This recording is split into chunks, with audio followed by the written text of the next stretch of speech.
Tenta voltar para quem não faz questão de você. Tenta ligar para quem não faz questão de te atender. Tenta conversar com quem não faz questão de te ouvir. Vai lá. Se você acha que precisa passar por humilhações mais uma vez para saber se é isso mesmo, corre o risco. Agora, não ignore o que está óbvio. Afinal, quando você decidiu terminar, quando você decidiu sair, quando você decidiu abandonar, não tinha um motivo? Por que agora você está deixando a sua mente te sabotar? Por que agora você está deixando a sua mente dizer o contrário daquilo que você viu? A sua mente fala, mas os seus olhos veem. E o que você viu? Você quer realmente tentar ligar para uma pessoa que desligou o telefone na sua cara?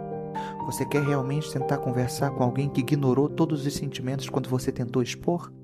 Você quer realmente dar uma chance para quem teve você nas palmas da mão e não soube aproveitar? Vai lá, tenta.